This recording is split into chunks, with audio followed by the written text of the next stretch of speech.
When you're always available, people get used to your presence. They begin to expect it. Your time, your energy, your love, your kindness. Those things become a given instead of a gift. And here's the truth most people don't want to face. If you don't step back once in a while, if you don't let people feel your absence, they'll never understand your value. Emotional absence creates respect. That sounds harsh, I know, but it's also powerful and it's real. We are so conditioned to stay connected, to always respond, to constantly be there for everyone else. And in doing that, we forget that we are allowed. No, we need to take space. Because when you're always the one checking in, always the one initiating, always the one showing up, you become predictable, not in a good way. In a way that people stop seeing you, they stop feeling you. You become part of the background noise, even when your heart is showing up loudly. The moment you pull back, the moment you stop overextending, something interesting happens. People notice. At first, they may not understand it. They may wonder why you're not texting, why you didn't call, why you didn't show up to help solve the crisis, but then they start to feel it. They feel the void you used to fill. They feel the silence. And in that silence, respect is born. See, when you're always present, people don't have to reflect. They don't have to question how much you mattered. They don't have to wonder how things would be without you, because you never gave them a chance to imagine it. But when you step back, even just a little, you give people room to evaluate. And that evaluation is key, because people do reflect, and they do remember. They remember your support, your consistency, your loyalty, your energy. And often that's the first time they truly understand what you bring to the table. Now, this doesn't mean you play games. This isn't about manipulating people or withholding love to get attention. It's about creating boundaries. It's about stepping into your power. It's understanding that your presence is a privilege, that your emotional investment in someone's life is not something they are entitled to. It's something you choose to give. And if it's not appreciated, you have to be brave enough to remove it. When you let people miss you, you teach them. You teach them that you're not going to overextend. You teach them that you're not available for one-sided relationships. You teach them to respect your time, your energy, and your emotional labor. And maybe most importantly, you teach yourself that you are enough, even in silence, even when you're not performing, giving, helping, or fixing.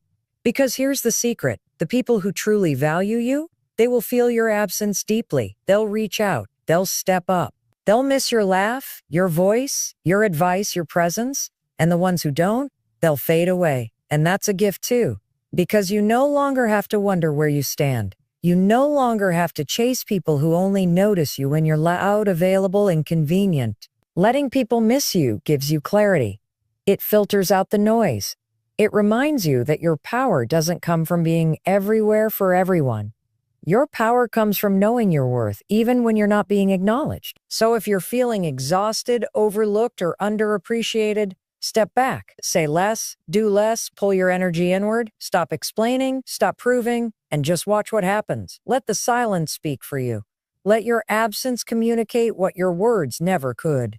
Because the truth is, when you learn to let them miss you, you teach the world how to value you. And you teach yourself that you were never meant to be ordinary. You were meant to be unforgettable. Sometimes the most powerful thing you can say is nothing at all. Silence is uncomfortable for most people, and that's exactly why it's so powerful. We live in a world of constant noise. Texts, notifications, opinions, explanations. Everyone is talking. Everyone is reacting. And because of that, people have become desensitized to words. They hear them, but they don't always listen. But silence makes people stop. It makes them think. It makes them wonder. Silence invites introspection. It forces attention. When you go silent, not out of anger, not to punish, but out of self-respect, you reclaim your energy. You stop pouring into conversations where your words are falling on deaf ears. You stop trying to prove your worth to people who weren't really listening in the first place. And what happens in that silence is remarkable. People begin to hear you more clearly than they ever did when you were speaking. You see, when you're constantly explaining yourself, constantly justifying your feelings or your decisions, you're actually disempowering yourself. You're putting your energy into trying to be understood by people who may not be interested in truly understanding you. Silence changes that dynamic. It flips the script. Instead of begging to be heard, you let your absence do the talking. You stop participating in the noise and you create space for truth. Silence also gives you clarity. It creates distance from emotional chaos. When you stop responding out of habit, you begin to respond out of intention. You stop reacting to every little thing, and instead you start observing. You see people more clearly. You see patterns. You see who notices your silence and who doesn't. You see who reaches out when you're no longer always there. That clarity is essential because it helps you make better choices. It helps you protect your energy, and it helps you realize that not every situation deserves your voice. Not every argument deserves your defense. Not every relationship deserves your constant effort. Some things are best left unanswered. Some people are best left wondering. Not because you're trying to be cold or distant, but because you've grown tired of wasting your breath where it doesn't count. Silence is a boundary. It says, I don't have to engage to have power. It says, I don't need to over-explain to feel valid. And it says, I choose peace over chaos. And let's be honest. When you stop giving people instant access to your thoughts, your reactions, your forgiveness, they're forced to deal with their own behavior. They're forced to ask themselves, why isn't she responding? Why did he step back? That question, that pause, that's where growth happens for them and for you. And it doesn't stop there. Silence also protects your dignity because there are moments when nothing you say will change someone's mind. There are moments when arguing only drains you and gets you nowhere. And there are moments when your silence is the loudest declaration of your self-worth. It says, I'm no longer going to beg for decency. It says, you'll feel my absence before you hear my explanation. This is especially important in relationships, romantic, professional, or personal. When people get used to you always responding, always engaging, they assume access. They assume they can say whatever, act however, and you'll always come back with words. But when you go silent, you reset that pattern. You teach them to pause. You teach them to listen. You teach them that your voice is not a guarantee. And here's what's beautiful. The right people won't be threatened by your silence. They'll respect it. They'll lean into it. They'll reach out, not because you demanded it, but because they missed you. Because they realized the weight of your presence when it was no longer readily available. So the next time you feel the urge to explain yourself yet again, or to respond just to keep the peace, ask yourself if silence would serve you better. Ask yourself if speaking is helping or just feeding a cycle that leaves you depleted. You are not obligated to respond to everything. You are not required to keep conversations alive that are killing your spirit. Sometimes silence is your greatest act of power. Sometimes silence is your loudest truth. And sometimes silence is the only thing that gets someone's attention because it finally gives them the space to notice what they've been ignoring all along, your value. You are not meant to chase validation. That's not your purpose. That's not your identity. Yet, so many of us get caught in this exhausting cycle of needing to be seen, heard, appreciated by everyone. We try to prove ourselves in relationships, at work, on social media, even in silence. It becomes a subtle addiction. If they don't acknowledge me, did I even do enough? That mindset is dangerous because it ties your self-worth to someone else's recognition, and that's a game you'll never win. Chasing validation always leaves you feeling empty. Why? Because even when you get it, it never lasts. One compliment, one thank you, one moment of approval, and then it's gone. You start looking for the next one, the next nod, the next person to say, hey, you're doing great. It becomes a never-ending loop. And deep down, you know it. You know that when your worth depends on someone else's reaction, you've handed over your power. Let them miss you. Let them wonder where you went. Let them feel the silence, because that's when you reclaim your energy. That's when you stop bending just to be liked. When you stop showing up in places that no longer feel good. When you stop doing things just to earn approval from people who never really see you anyway. You are not here to constantly prove you belong. You already do. You are not here to convince people you are good enough. You already are. The reason we chase validation is because we were taught to. Somewhere along the way, Maybe in childhood, maybe in school, maybe in a toxic relationship. We were taught that love is earned, that attention is a reward, that we need to achieve, to perform, to impress just to be worthy. But that was never the truth. That was someone else's broken belief system. And just because you learned it doesn't mean you have to live by it.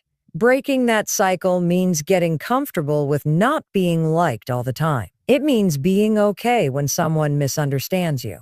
It means walking away without closure. It means choosing silence over explanation. And it's not easy. Because when you stop chasing validation, you're left with yourself. And if you've spent your whole life trying to be enough for others, standing alone can feel terrifying. But it's also the most powerful place to be. Because in that space, you start to realize you never needed their permission to feel whole. When you let people miss you, you are telling the world, I no longer need constant approval to feel worthy. You are trusting that your value doesn't disappear just because it isn't acknowledged. And that kind of self-trust is rare. It's magnetic. People feel it. They respect it, even if they don't understand it right away. You teach people how to treat you by the way you treat yourself. If you always go above and beyond for validation, you train others to only value you when you're giving.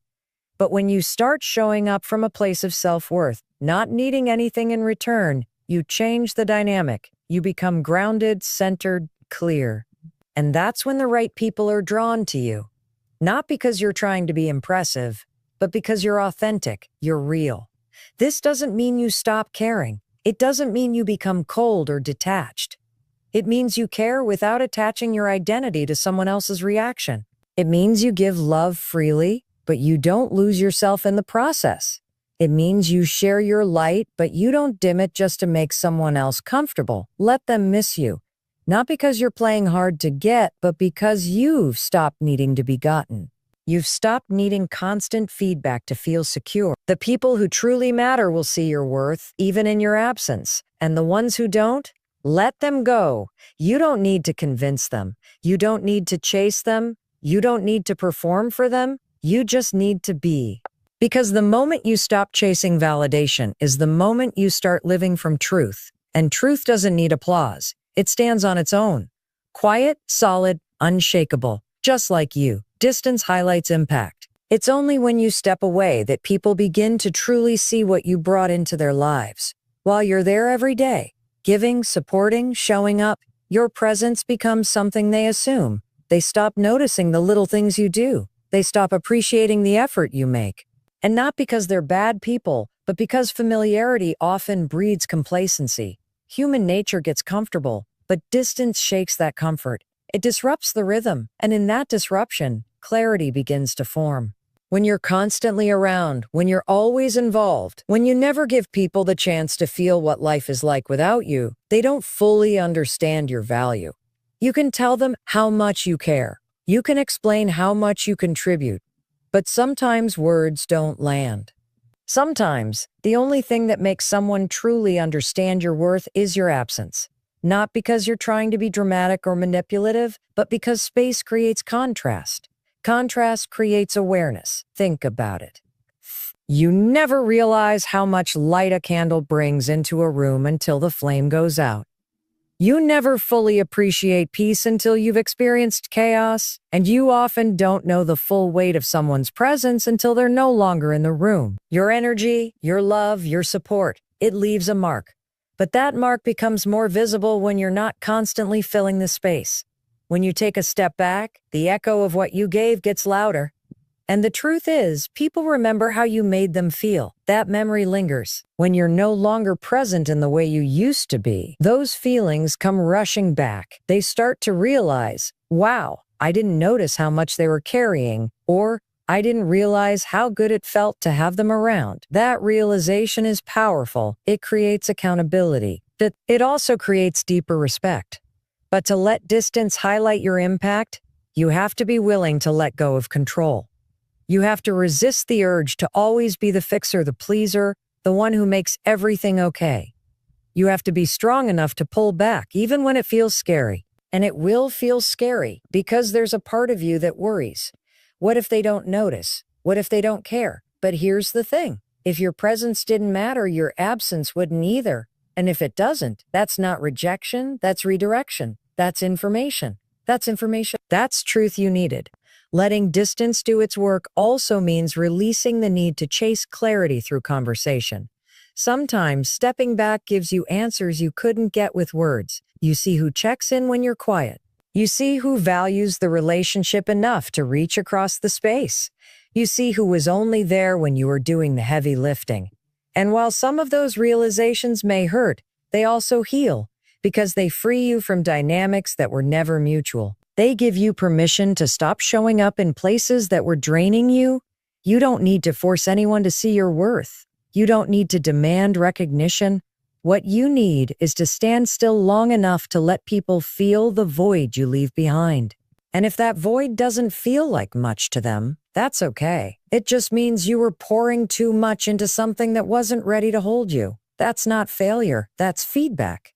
It teaches you where to keep giving and where to let go. The irony is when you pull back, the right people will come closer. The right people will feel that space you used to occupy and realize how much it meant. They'll step up, they'll speak up, they'll show up because they recognize your value. So give yourself permission to create that distance. Give yourself the gift of space. Let it do its work. Let it reveal the truth. Let it elevate the relationships that are meant to grow and dissolve the ones that aren't. Because distance doesn't just highlight your impact, it also clarifies your direction. It shows you who's aligned with your energy and who is only comfortable borrowing it. And once you know that, you stop chasing and start choosing. You choose peace. You choose clarity. You choose yourself. Your time is a privilege, not a guarantee. The energy you give, the attention you offer, the presence you bring into someone's life, it's valuable. It's not something you owe to everyone. And the moment you start treating your time like a gift instead of a given, everything in your life begins to shift. You stop overcommitting. You stop people-pleasing. You stop spending your days and nights showing up for people who don't show up for you in return. Most of us were never taught to protect our time. We were taught to be nice, to be helpful, to be available, to say yes. And on the surface, those things sound good. But when they come at the cost of your peace, your priorities, your well-being, and your goals, they are no longer virtues, they're self-abandonment. You start pouring your limited hours into everyone else's needs, and suddenly there's nothing left for you. Your time becomes a currency spent on approval, not purpose. But here's what you must understand. Your time is the most limited resource you have. You can make more money, you can meet new people, but you can never get more time. Once it's spent, it's gone. So if someone treats your time like it's disposable, like it's replaceable, like it doesn't matter, you need to listen to that. Because it says everything about how they value you. If someone constantly expects you to be there without appreciating what that costs you, you have every right to pull back. You have every right to choose differently. It's not selfish to protect your time. It's smart. It's strong. It's necessary. It means you're living with intention. It means you've stopped giving away pieces of your life to people who only see you as convenient. You're no longer available just because someone else suddenly needs you. You're no longer rushing to fix, to help, to explain, to save. You're no longer putting your life on hold so someone else can get what they want right now. That's not cold. That's clarity. And clarity creates boundaries. When you start valuing your time, you become more selective. You begin to ask, does this align with who I'm becoming? Does this relationship honor my growth? Is this request something I want to do? Or just something I feel obligated to do? That kind of honesty is what separates a life that's reactive from a life that's intentional. You're no longer running on autopilot. You're choosing where to give your hours, your focus, your heart. And when you do that, your entire life levels up. People may not like it at first. They'll notice the difference. They'll feel your absence. They'll wonder why you're not as available as you used to be. But that's part of the process. You have to let them adjust.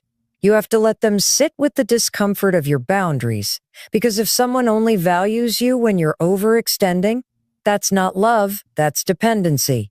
And you were not born to be anyone's emotional crutch. You were born to live fully, boldly, and intentionally. Let them miss your time.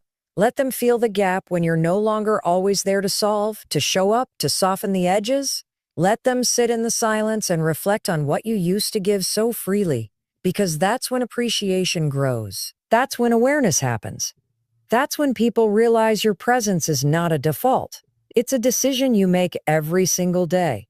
And it's a decision that should be met with respect. This isn't about cutting people off. It's about being honest about what you have to give. It's about recognizing that your calendar is a reflection of your values, that the way you spend your time is the way you spend your life. And if you want to build a life that feels meaningful, joyful, and aligned, you have to protect your hours like they matter, because they do. So stop apologizing for needing space. Stop justifying why you're not as available anymore. Stop explaining your silence. You don't owe anyone your time simply because they ask for it. You owe it to yourself to use that time wisely. You owe it to your dreams. You owe it to your peace. You owe it to your peace. You owe it to your future, because your time is a privilege and not everyone deserves access to it. You don't have to chase people to keep them in your life. You don't have to beg to be loved, to be respected, to be understood. The relationships that are meant for you will never require you to sacrifice your dignity just to keep them alive. In fact, the ones that truly matter will thrive in your presence and survive even when you need space. But when you constantly feel the need to prove your worth, to earn someone's time, to fight for a place in their life, you're not in a relationship, you're in a performance. And that's not love. That's survival. One of the most powerful things you can do is stop running after people who walk away from you. Not in anger, not to punish, but because you finally realized that if someone can walk away from you without looking back, then they were never truly meant to stay. Let them go. Let them leave. Let them feel what life is like without your presence constantly filling the space. Because the right people, they don't leave when things get uncomfortable. They communicate. They stay. They grow with you. It's easy to fall into the trap of thinking you're not enough when someone distances themselves. You start questioning everything, your words, your actions, your worth. But here's the truth. Someone's inability to love you properly is not a reflection of your value. It's a reflection of their capacity. And if they're not capable of meeting you where you are, that's not your failure. That's their limitation. Stop shrinking to make them stay. Stop chasing after the idea of potential. You deserve people who see you clearly now, not only in some ideal future version of who you might become. The moment you stop chasing is the moment you get your power back. You begin to move from a place of self-worth, not desperation. You begin to realize that silence can be more powerful than persuasion, that walking away can be more impactful than holding on, that sometimes the strongest act of love is letting go of someone who can't or won't love you in the way you need. Letting people walk is not weakness, it's wisdom. It's knowing that your energy is too precious to spend on people who make you question your worth. It's understanding that love is not meant to be earned through sacrifice and silence. It's meant to be shared freely and mutually. You shouldn't have to convince anyone to stay in your life. If your presence alone isn't enough, your effort never will be. The ones who truly value you will feel your absence. They will notice the space you once filled. They'll reflect on what they took for granted. And if they're meant for you, they'll come back. Not because you chased them, but because they realized on their own what you meant to them. That's the kind of return you want. Not one you pulled, pressured, or pleaded for, but one that comes from genuine clarity and growth. There's peace in knowing you don't have to force anything. What's real will stay, what's not will fall away and make room for something better. Letting people walk away gives life room to send you those who align with your spirit, your heart, and your values. People who won't flinch when you show up fully. People who won't fade when things get hard. People who meet you with the same energy you've been giving for so long. So trust yourself enough to let go. Trust that walking away doesn't mean you lose. It means you're brave enough to stop settling. It means you finally understood that you are not here to chase. You are not here to be tolerated. You are here to be respected, celebrated, and loved with the same depth you give so freely. When you stop chasing, you start choosing. You choose peace over confusion. You choose yourself over their comfort. And most importantly, you choose the kind of love that doesn't require you to disappear in order to be seen. Not everyone deserves a front row seat in your life. That's a hard truth, but it's one that will change everything once you really understand it. You can't keep handing out all access passes to people who only show up when it's convenient for them. You can't keep allowing inconsistent energy, half-hearted presence, and one-sided loyalty into spaces meant for growth, healing, and peace. Your life is sacred. Your journey is valuable. And it's time to protect it like it matters, because it does. You have to start being more intentional about who gets access to your heart, your mind, your time, your energy. Because the more you allow people who aren't aligned with your values to sit close to you, the more noise and confusion you invite into your space. It becomes harder to hear your own voice, to stay grounded in your purpose, to move forward without second-guessing yourself. People who are not rooted in respect will always create tension. People who don't truly understand you will constantly challenge your authenticity, not to help you grow, but to make you doubt. There's a difference between being open and being unguarded. Yes, you should be kind. Yes, you should be compassionate. But that doesn't mean you allow just anyone to stay close. Not everyone is meant to be permanent. Some people are lessons, not lifelines. They come into your life to teach you something about boundaries, about strength, about your own worth. And once the lesson is learned, you don't have to keep them around. You can release them without guilt. You can let them go without explanation. It's not about being cold. It's about being clear. Clear about who you are. Clear about what you want. Clear about what you're no longer available for. You've grown too much to keep repeating old patterns just because it's familiar. You've healed too much to keep letting people disrupt your peace just because they've been in your life a long time. Length of connection doesn't equal depth. And history doesn't always mean harmony. So take a good look at who's sitting in your front row. Are they clapping when you win? Are they checking in when you're quiet? Are they helping you grow? Or are they holding you back? Because your inner circle should be filled with people who fuel you, not drain you. People who understand the value of your time, the power of your vision, the weight of your vulnerability. People who don't just want access to the benefits of being close to you, but who actually show up with consistency, love, and integrity. The truth is, not everyone is meant to come with you. As you grow, as you evolve, as you become more aligned with your purpose, some people will fall away. And that's not something to fight. It's something to honor. Because the more you grow, the more selective you must become. You can't pour into everyone and still expect to have enough left for yourself. You can't keep saying yes to everyone else's needs while your own life stays on hold. You have to start viewing your life like the masterpiece it is. You are building something powerful, something meaningful, and you need people around you who get that, who support that, who inspire that. You need people who challenge you in healthy ways, who remind you of who you are when you forget, who show up even when it's not easy or exciting. That's what real support looks like. Anything less than that doesn't belong in your inner circle. So don't be afraid to make some changes. Don't be afraid to create distance. Don't be afraid to move people from the front row to the balcony or out of the building altogether. That's not harsh. That's healing. That's protecting the most important investment you'll ever make. You. Because when you're surrounded by people who truly see you, who honor your boundaries, who speak life into your journey, everything becomes lighter. The path becomes clearer. And your energy finally becomes free to go where it's always meant to go, forward.